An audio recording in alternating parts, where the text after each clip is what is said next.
And welcome to this inspirational talk.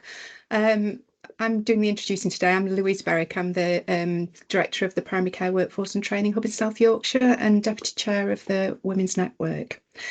So I've got the great pleasure of introducing our inspirational speaker, who's Katy Kelvin-Thomas. She's going to be presenting as True Colours, How to Be You, an NHS Women Leader. Oh, and there's the slide, excellent. So just a little bit of background about Katy. So she was appointed Executive Director for PLACE for Adult Health and Social Care in November 2024. And that's a joint role that she does between Barnsley Council and South Yorkshire ICB. So her position combines responsibilities of Barnsley Council's Director of Adult Social Care with the strategic leadership of the ICB's Executive PLACE Director for Barnsley. She brings a wealth of experience in integrated health and social care leadership. And prior to this, she served as Chief Exec of the Manchester and Trafford Local Care Organisation from 2017. There she led one of the largest integrated community health and social care systems in the UK. Her leadership has focused on neighbourhood-based models that support people to live independently and safely at home. So really looking forward to this talk. Katy, over to you. Oh, thank you very much, Louise, and thank you all for giving up a bit of your day to come and have a conversation with me about how it is to be a woman and an NHS leader.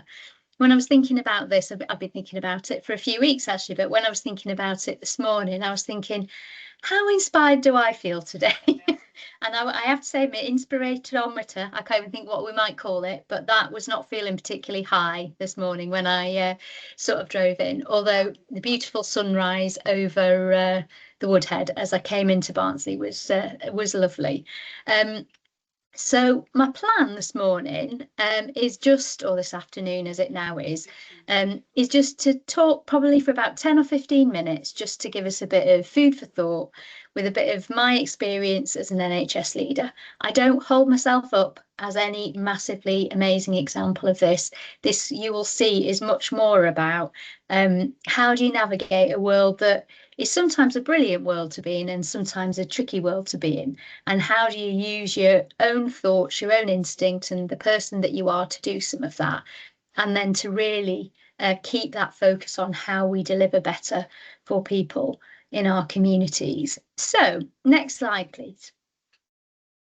So this was just a bit of a joke, really. So I am an 80s child. I'm 53 now, and when I was thinking about this presentation, I was thinking, who did I admire and think about when I was kind of growing up? And I loved Cyndi Lauper. She wasn't my absolute favourite, but she was undoubtedly the person she was. And even when you see her perform now, you can still see so many aspects of her that are genuinely, you know, her own style, her own thinking. The things that I liked about Cyndi and the things that I think are really important as a woman in the NHS and possibly in life is allowing the person that you are to shine through and not being afraid to be different or to take a different viewpoint if that is authentic to yourself.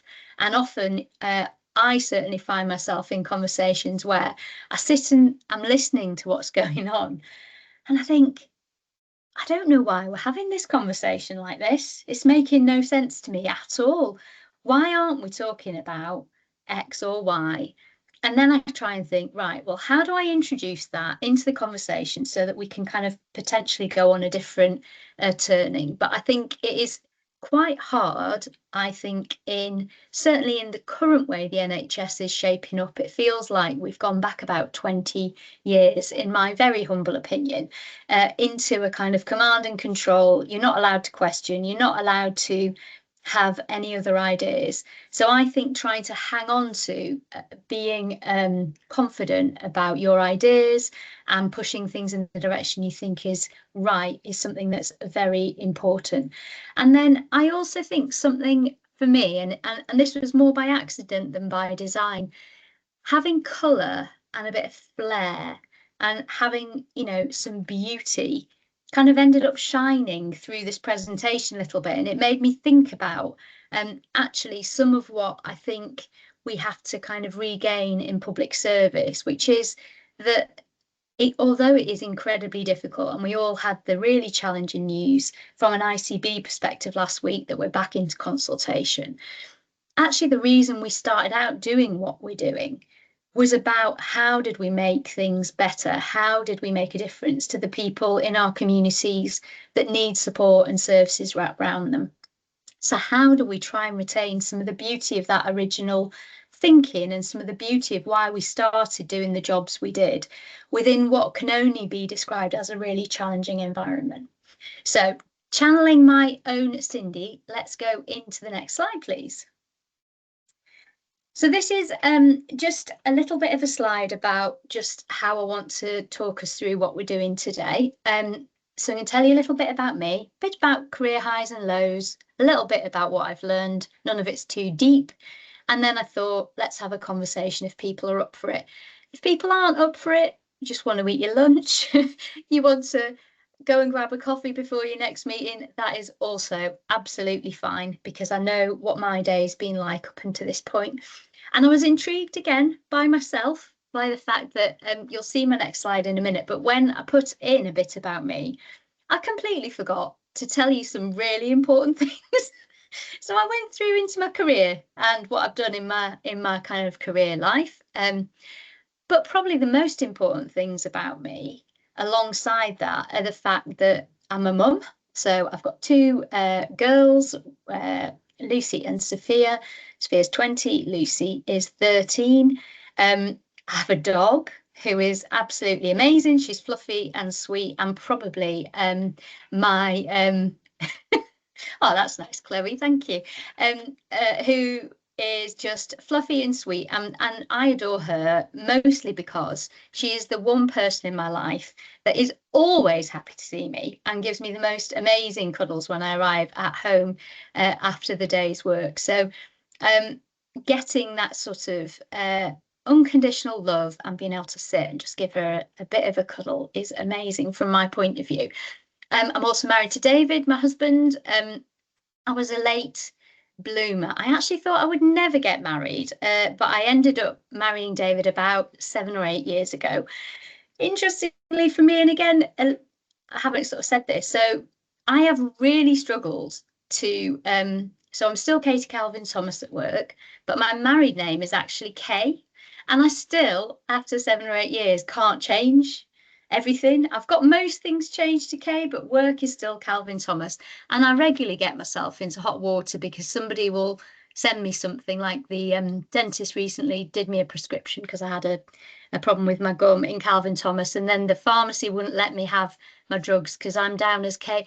And I thought, how can I still, I'm 53 and I should have sorted this out, but I haven't. And I think that's to do with identity. And I love being married, but I also, I don't know, I can't quite let go of Katy Calvin Thomas, because she is the person I've been, and I was definitely that person for 45 years before I met my husband. So yeah, I'm not your archetypal leader, I would say. I'm very organized at work. I'm a bit chaotic at home.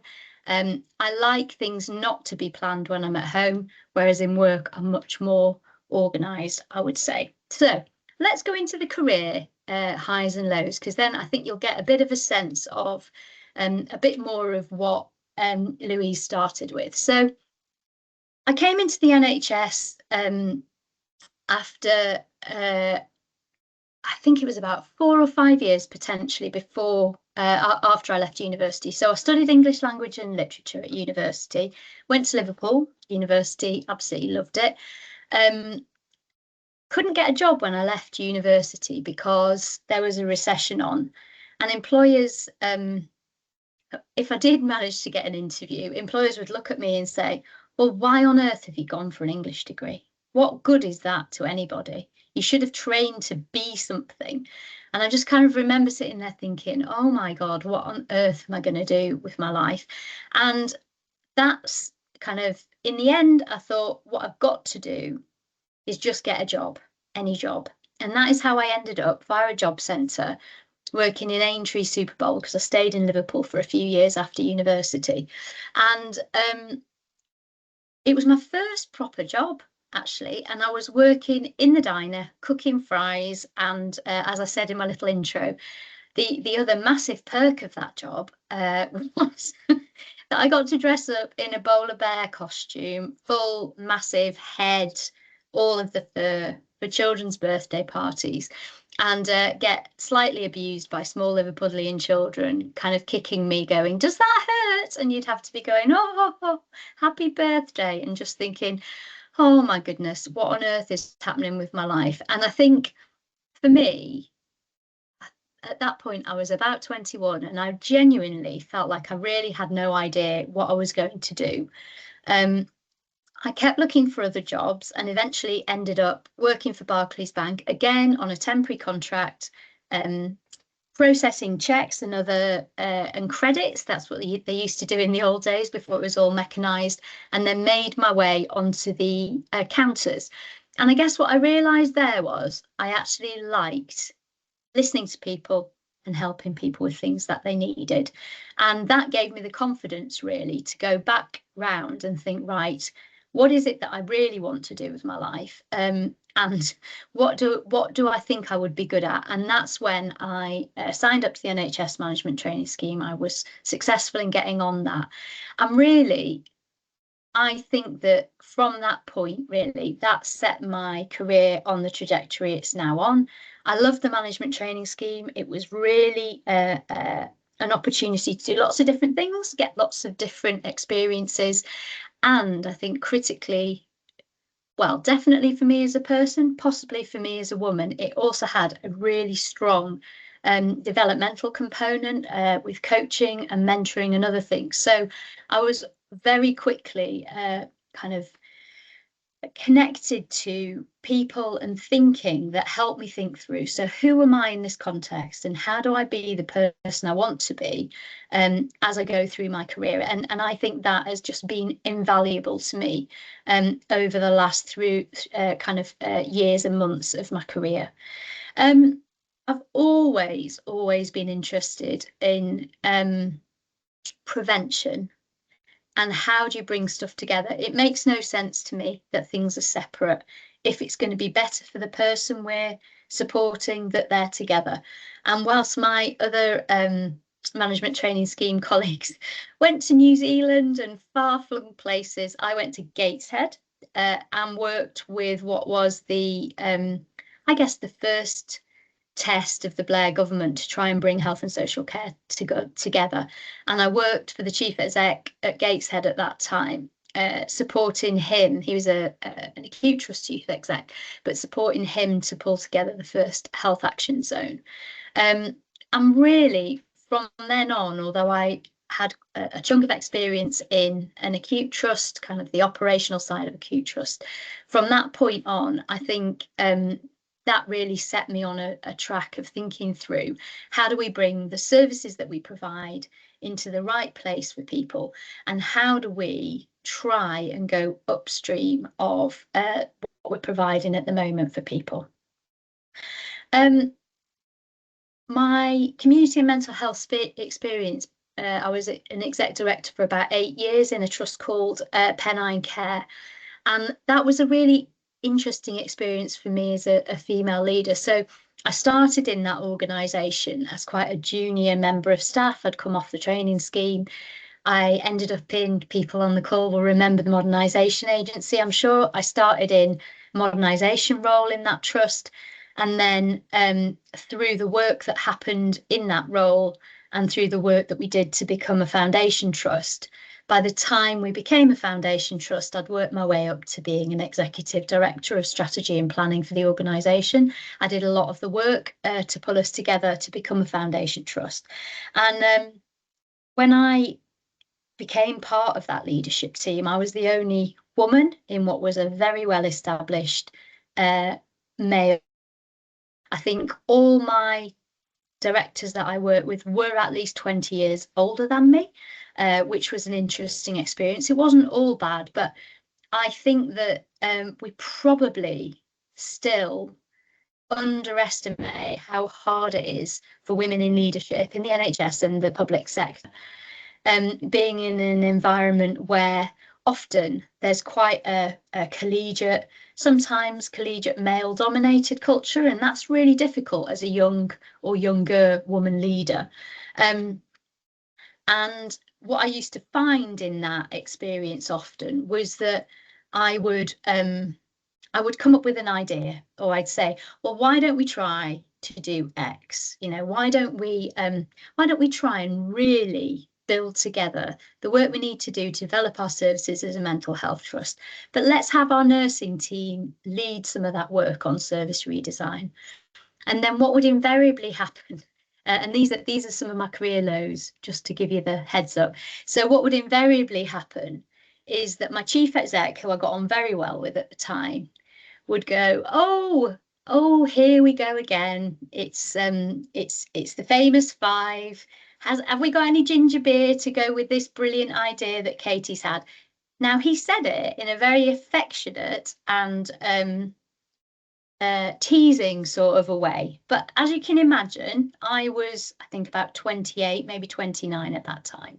And it used to just take the wind out of my sails. And what it also did for other colleagues around the table who probably weren't as supportive, including the director of nursing, and they'd all known each other for probably about 10 or 15 years by that point.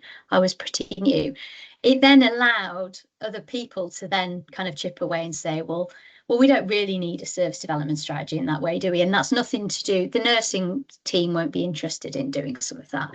So some of what have been my career lows were about how are you effective in an environment where either deliberately or inadvertently or a mix of both, you're working with people who are trying to undermine what you're doing, and doing that in quite a what's the word?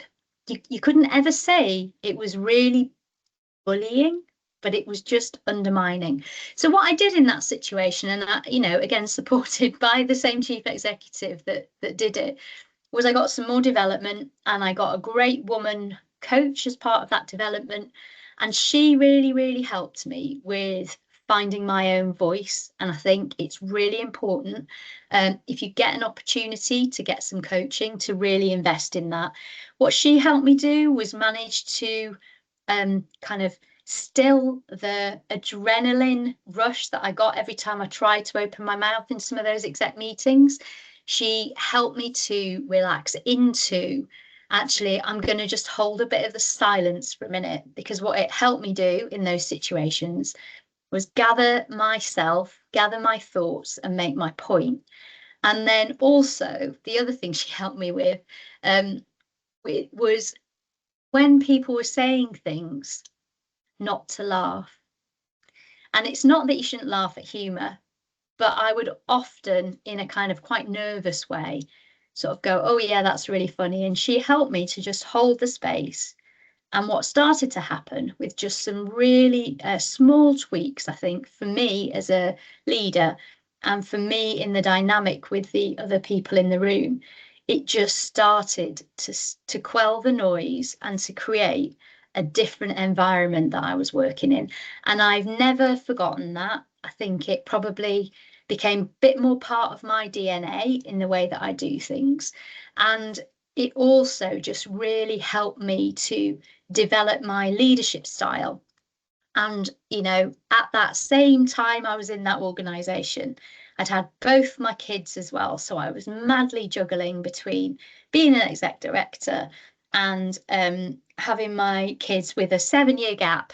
There's a whole other talk I could do on don't have a 7-year gap between your kids, but we're just going to lay that one to one side. What on earth was I thinking? But anyway, so that was a career low, but actually turned into something that's really helped me through the rest of my career, in terms of how do you hold a space and how do you create, people would call it, or she called it, gravitas. I'm not sure if it is gravitas, but I do think it's about being confident in having your own voice. And then if I just talk a little bit about my career highs, GM devolution. So Greater Manchester was the first region, and I think the only regions so far, to gain health devolution from the government. And what that meant was that the 37 kind of statutory organisations in Greater Manchester signed a deal with the government to say, if you devolve some of the decision making around the health budget into GM and into a governance structure in GM, we will commit that we will work together and we will work in an integrated way to make that happen. I ended up working as part of the GM team because they were looking for people who wanted to help. So they didn't have a lot of money. Does this sound a bit familiar? They didn't have a lot of money, but they needed to do some really quick and important work to create a plan that the government would sign off and that would release something called the Transformation Fund into GM. And again, this is, you know, for me, it's another important thing about the careers that we have and the risks that we take. So I was really interested in that. I ended up by mistake being in a room where the devolution deal was signed, and I think there were 7 men on the stage and 1 woman. 1 woman was Anne, and she was the chief exec of Stockport Foundation Trust.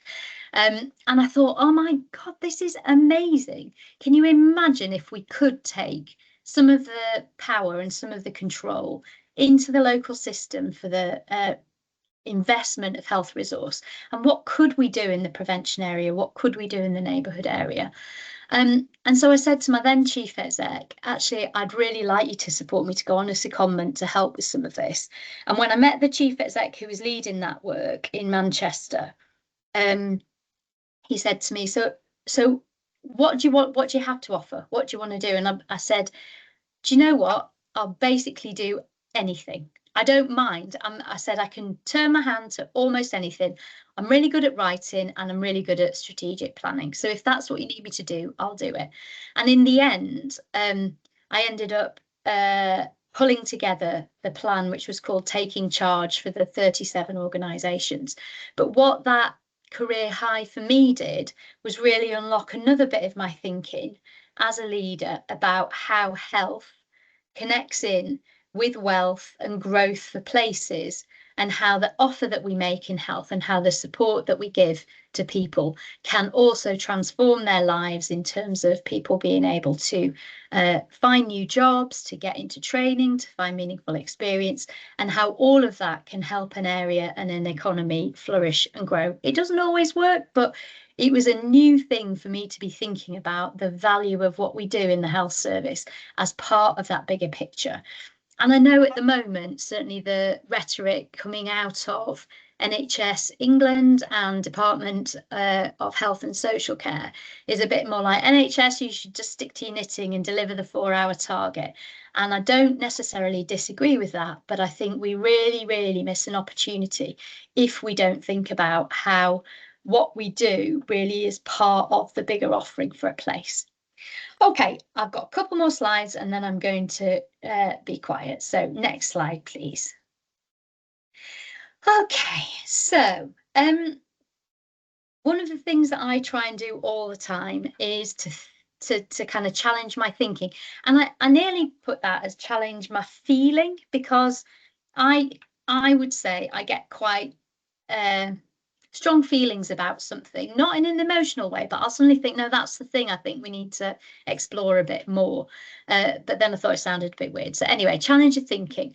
So my Weebles, I couldn't remember whether these were the Weebles that I remembered when I was looking for them. But one of the things that I think has stood me in good stead is that I absolutely can have a wobble. So there'll be things that happen, whether it's in my career, whether it's at home, wherever it is, where I think, oh my God, I really can't do this. This is going to absolutely knock me over. But one of the things I also know and I rely on is the fact that, a bit like a Weeble, I may look like I'm going to fall over, but actually I will be able to right myself. And I think one of the ways in which we survive in the jobs that we have in the NHS or public sector is finding a way of wobbling and allowing yourself to do that, but then also allowing some of the good things and some of the reasons why you do what you do to help you right yourself and to get that equilibrium and balance again. The other thing, and I'm doing this a lot in the ICB world at the moment, I suspect we all are, is sometimes when I can't quite see where I'm going or quite what's going to happen or how it's going to be, the thing that I say to myself is just one foot in front of the other, because I can see the next step. I maybe can't see 10 or 20 steps, but I can see the next one. So I'm going to just keep doing that until I begin to understand in a clearer way where that's leading me. And again, what that stops me doing, I think, in my own head and in my own feeling, is thinking, I'm stuck and I don't know what to do. If I can see a step that will take us in a different direction, that will create a bit of energy, that will do something good, then I will take that step. And that helps me in periods of real uncertainty to just stay focused on the things that are important. And then the other thing I also try and do very often, and I don't actually physically do it, I do it again in my head and in my thoughts, is when I'm having a really difficult time with somebody or a group or an organisation, I try and help myself or encourage myself to step back and think, right, what is going on for this person? What is going on for this organisation? What is going on for this place? It's probably not personal, Katy.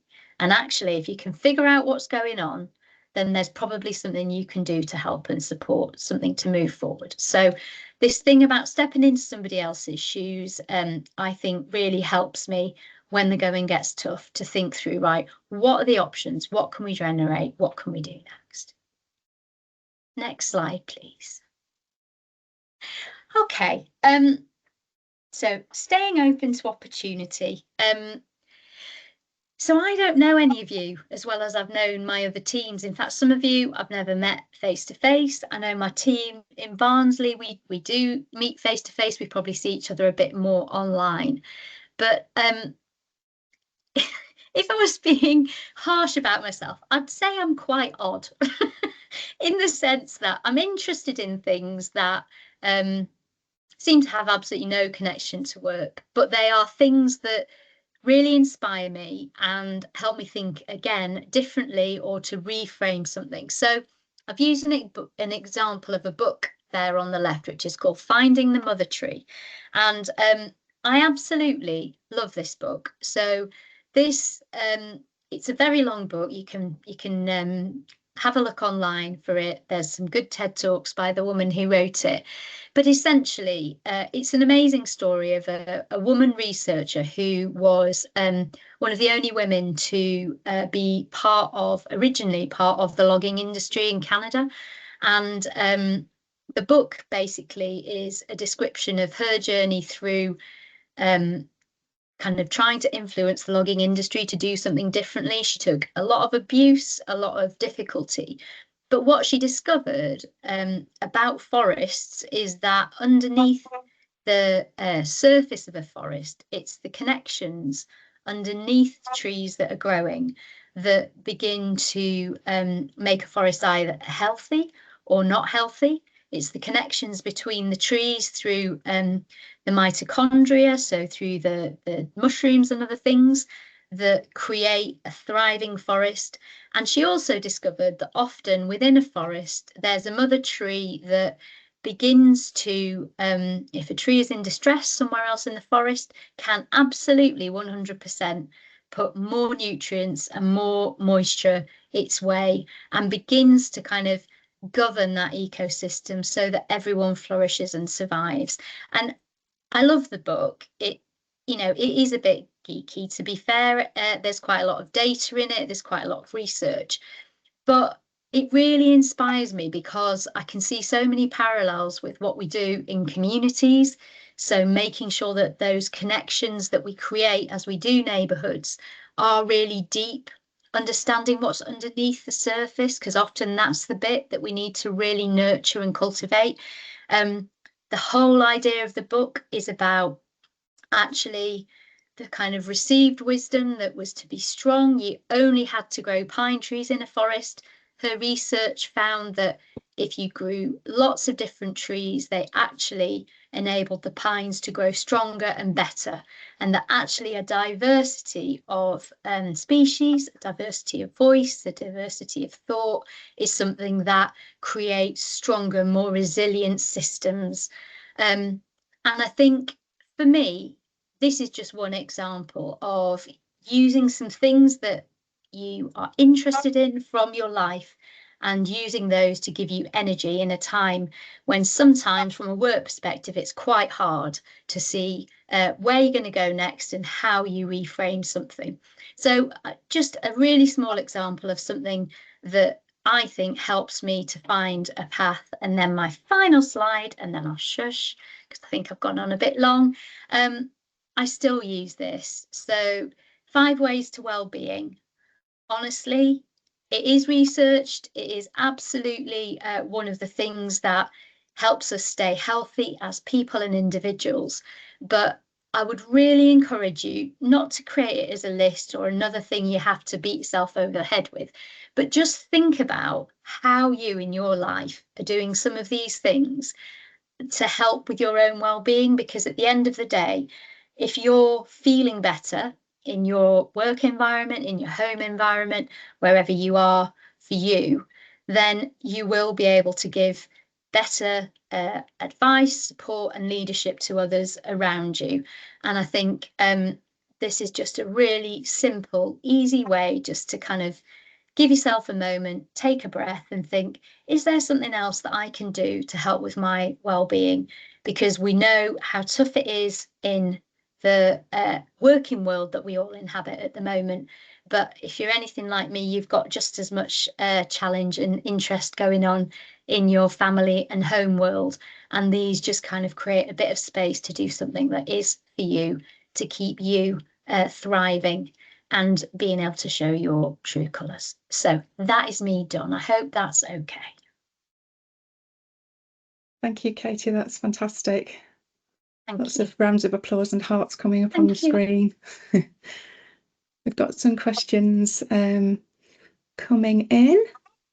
Oh, no, some hands gone down again. Yeah, no, I really enjoyed that, Katie. I think some of the sort of takeaways for me, I think you said quite a few times throughout what you were talking about basically finding people, finding that mentor, finding that person to just give you a little bit of advice, or and as you said, just a small change can make a really big difference to people. So obviously from the perspective of the Women's Network, that's what we all want to be for each other, isn't it? And then that really kind of maps with the whole forest theme thing. If we can build those connections in that way with the diversity that we've got throughout the network, then then hopefully, as I say, we can do that for each other, and that one foot in front of the other. Absolutely, I think for everybody at the moment, whether we're directly affected by what's happening or slightly to the side of it, it's really hard to watch. So I think it does help to just sort of pace ourselves so that we're in a fit state to deal with what comes next, whatever that might look like. So yeah, thank you so much. And thanks for your honesty and yeah, and storytelling. It was great. Has anybody got anything they'd like to ask Katie? Sarah? I'd just like to thank you, Katie, for a very honest and kind of uplifting sort of story of your life and professional life and the human side of it. Because I think quite often when people are in very difficult circumstances in a work environment, that's one thing.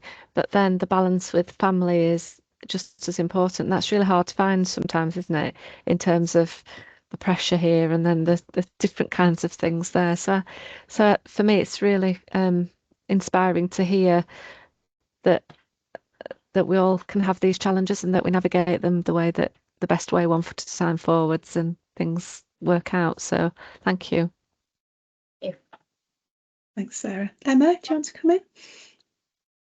Thank you. Just to echo some of what Sarah's already said, I'm lucky that I work with Katy in Barnsley, so as part of the ICB team. So thank you for your personal support since you've been in post as well. And I think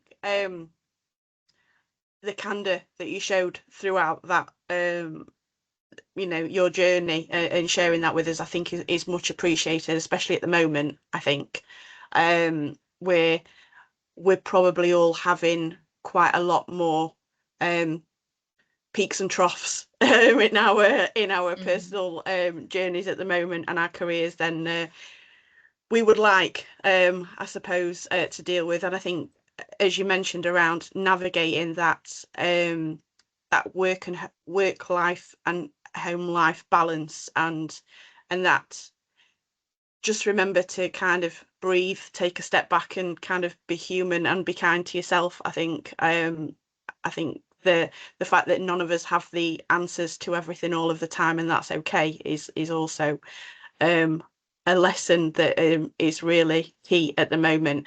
But just to come in on the what you mentioned around kind of coaching and mentoring, I signed up as part of the ICB mentoring program last year, and I've been lucky to be linked to a brilliant mentor who has supported me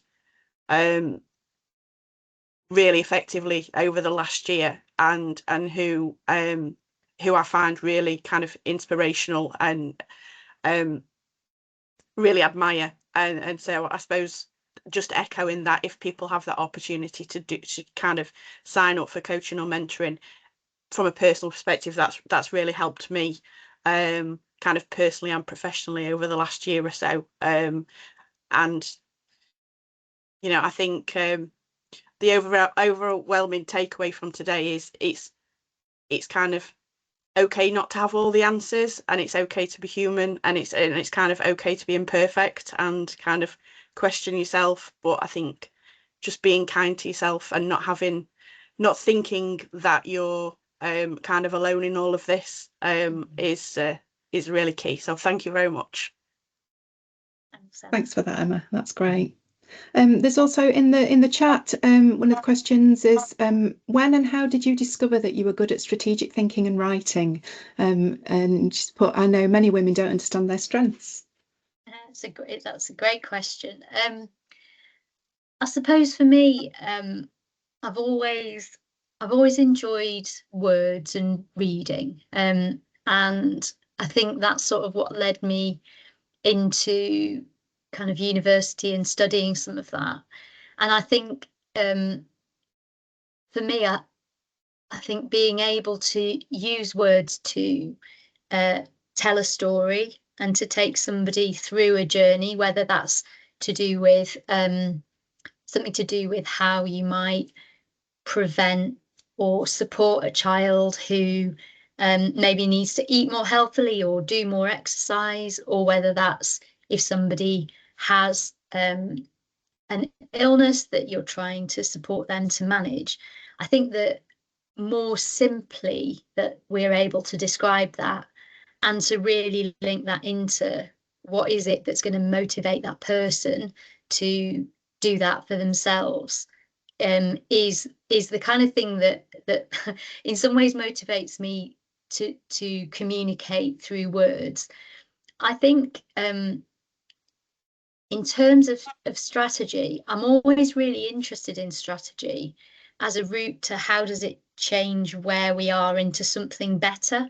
So it's, for me, I always say I'm not really very academic, in the sense that I love the ideas and I use the ideas, but often, certainly in a work sense, they're very rooted in the practical changes that we might then be able to make around a pathway or a way we do something. And often I think that really helps me to frame, well, what is it that the strategy is all about? And it's not that I don't like strategic thinking for the sake of it, because I do, but I find myself, and maybe it's just partly the situation we're in, I find myself getting frustrated if I can't see, well, if we're doing that, what's the purpose of it? What are we trying to achieve with it? If I can see what we're trying to achieve, then I can shape that strategy to help us achieve it. I think sometimes we get things where we're kind of being asked to achieve something absolutely incredible, and you can't quite work out, well, what was it that we were trying to do? What was the purpose? So I think it's recognizing that you might have stuff that you do at home or in your personal life, that actually, if you tweak it slightly, can be a really useful skill for working as well. Hope that makes sense. Yeah, no, that's great. Thank you, Katy. Anybody else got anything else they want to ask or any comments? No? Great. Well, we'll close it there then. Thank you so much, Katy, for your time and for sharing all of that with us. We're all going to go away inspired. Sarah's popped in the chat that there's a feedback form, so if you could fill that out, that would be really helpful to help us plan future talks and events. And yeah, I hope you all have a great afternoon.